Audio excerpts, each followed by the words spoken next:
So apparently, me being a single mom, according to some people, I should die as a single mom.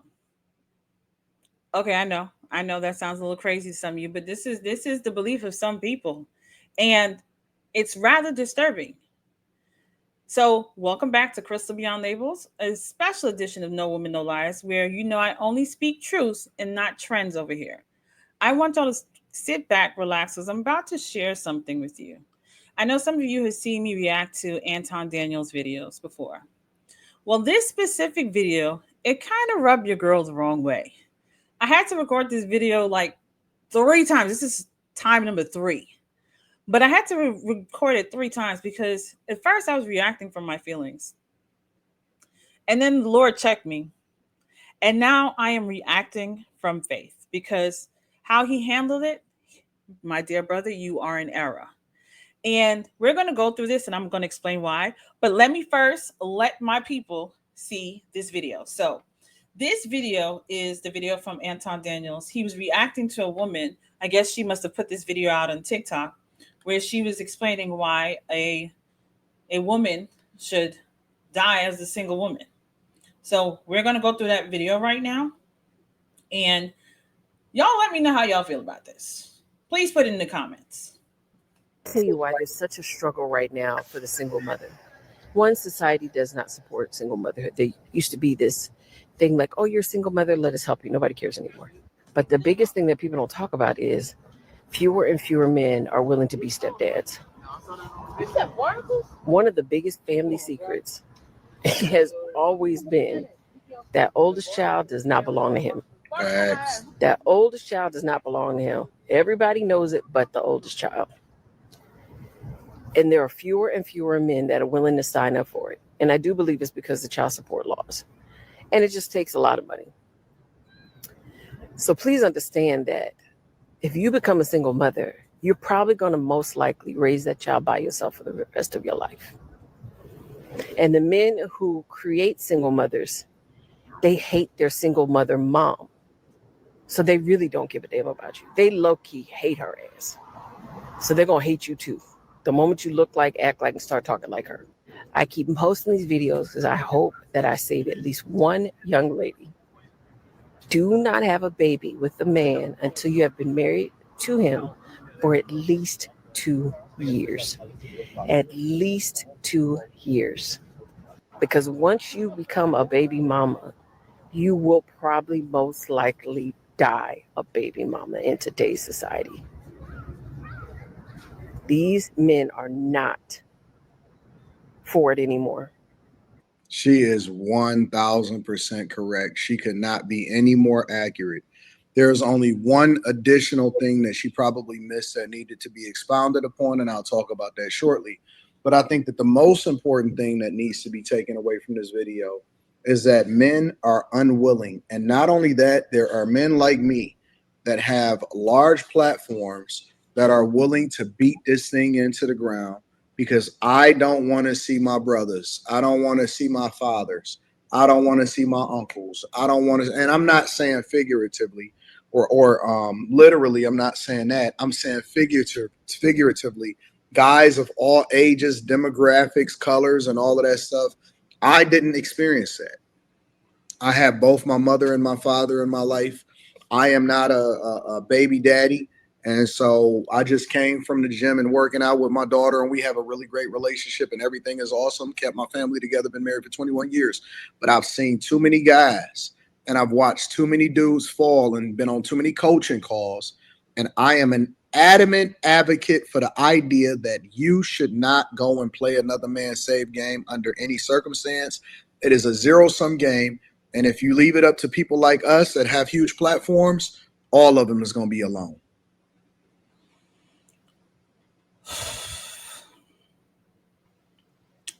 So you heard it for yourself. This is what Anton Daniels said. And initially, I'm telling you, I felt the type of way because, as I said, y'all, I'm a single mom. My kids are grown, but I am a single mom. The thing is, when I sit and listen to him and this woman in this video, let me start off with number one. To put every single mom into the same category is problematic. Are there single moms out there that are like the ones that are out here saying, I deserve not to do anything in life because I'm a baby mama because they used it for a trap game? Yeah, there are women out there like that. There are bad seeds in every area of life. So yes, there are women out there like that. But to put every woman in that situation is ridiculous to me. Absolutely ridiculous. You don't want anyone to say all men are dogs. You don't want us to say that. So why would you try and put single moms all in the same category?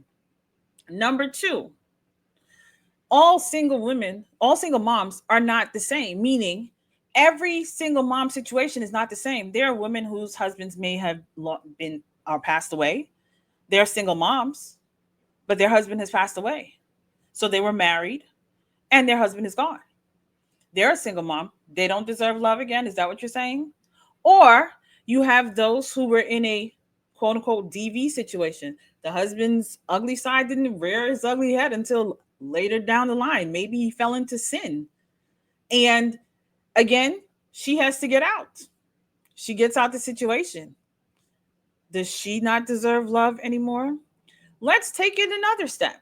There are single moms, and I can attest to this, who were SA'd, and a child was the product of that SA. The mom chose not to unalive her baby. She decided this baby has nothing to do with what happened to me, and I'm going to give this baby a chance at life. Should she be punished? She listen, she was already violated once. We're going to violate her again and say you don't deserve love because you're used goods. Because that's literally the measure that Anton Daniels and that woman is measuring out right now. That you made a mistake, however it may be, or something happened to you, a baby came out of the situation, and now you don't deserve a second chance in life. Now, mind you, this woman did not have this baby by herself. She didn't have this baby by herself. Who helped her have this baby? It would be another man. So let me understand. This man goes on to live his life however he chooses to live. He ends up meeting a woman and getting married. He may even be a deadbeat dad. He's able to go out and still meet another woman and marry this woman and have a second chance at love because he gets to clean up the mess that he's made, be forgiven, and move on. But a single mom, no, you shouldn't. You shouldn't. You deserve no love because according to them, it's a zero sum game. As someone wisely pointed out, good thing Joseph didn't feel like that about Jesus, because Joseph would be Jesus's stepdad, because Jesus didn't come from Joseph. So I'm glad Joseph didn't think like that. I'm glad my Father in heaven believes that everyone deserves a second, a third, a fourth, a fifth chance, because apparently Anton Daniels and that woman, they must live a beautiful, sin-free life, and they've made no mistakes. They have never slipped up. There is no sin in their life, right? Because that is the measure that you're meting out to others, and you are aware that that is the same measure that will be met back out to you. Let's go into the scriptures real quick. I'm just going to give you some scriptures. In Matthew chapter 6, verse 14 through 15, it says, "For if you forgive other people when they sin against you, your heavenly Father will also forgive you. But if you do not forgive others their sin, your Father will not forgive your sins." And I know you're thinking, oh, wait a minute. The baby mama didn't sin against me. That's even worse. You're holding her sin that has nothing to do with you against her. If it was sin that got her to that place, you're holding that against her. So how are you doing that? If the Lord is not holding it, how are you holding it? Are you greater than God? I don't think so. When we think about Matthew 18:21 through 35, where the servant did not forgive the other person of their sin and how God sees that. That should tell you God does not like people holding other people's sin over them.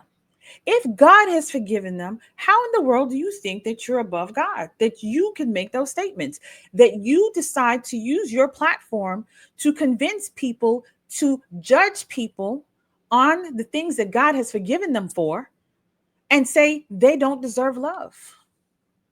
Let's see what Luke chapter 6, verse 37 and 38 says. Judge not, and you will not be judged. Condemn not, and you will not be condemned. Forgive, and you will be forgiven. Give, and it will be given to you. For with the measure you use, it will be measured back to you. Y'all really got to think about these things when you say these things. Because at the end of the day, unforgiveness cuts off God's forgiveness towards you. So you're praying and you're asking God for forgiveness, but you are holding someone else's sin who God has already forgiven them for, and then you're judging them, and then you're using your platform to stop other people from saying, you know what? I want to share love with this woman. She deserves love. This may be the person that God has for me. But you said, nah, it's a zero-sum game. Don't give her a chance. She's a baby mama. She's a used product. But mind you, if I'm not mistaken, I have seen single men that are raising their children alone. Maybe the mother has passed on. Maybe the mother has given up her rights, whatever it is. And for some weird reason, these men are celebrated. But for some twisted reason, women are supposed to be looked at as used goods, but the men who are either raising their child alone or sharing custody, they get to have a second chance at love. They get a second chance at life. Make that make sense. Make that make sense. Understand being judgmental invites that same measure of judgment upon you and displeases God when it's done in pride or hypocrisy. And that's what this is. Because you are married, you came from a two-parent home, you are in a two-parent home, you're looking down on other people. That's not right. And I'm telling you, Anton Daniels, and anyone else out there that thinks like this, I'm telling you this out of love. Because you should not be judging. You should not. Because you don't know if that woman has gone to the Lord and asked for forgiveness and he's given her a clean slate. You have no idea. You have no idea how this woman became a single mother. And I just want to correct that woman where you say that the sons hate their single moms. I'm going to tell y'all right now. My son loves me to pieces. Understand that. My son loves me to pieces. Understand that a friend of mine, she said, woe to you that's teaching the laws and you're out here judging people in hypocrisy. You are closing the kingdom of heaven. You're closing that door on you. And that's because you choose to be in this space. For everyone, this is not just about single mothers in general. You cannot go around holding someone's sin against them that God has already forgiven them for. You cannot do that, especially when that sin has nothing to do with you. You cannot, because that same measure will be met out to you. Again, I just want to share this word. I hope you enjoyed this reaction. And please make sure to like, share, comment, and subscribe. Go ahead and comment in the comment section. Let me know. Let me know if you're in agreement. Do you agree with Anton Daniels and that woman? Or are you in the same mindset as I am? Because the mindset that they are in, it's problematic. And I wouldn't want to stand before God with that type of mindset. I'm just saying. I wouldn't want to stand before God. This is why I don't hold other people's sins against them. It's not my job. That's between God and them. So please, again, like, share, comment, and subscribe. Turn on that notification bell on all so you always know when I go live. And I will see you guys next time here on Crystal Beyond Labels, special edition of No Woman, No Lies. Have a beautiful and blessed one, y'all. Thanks for watching.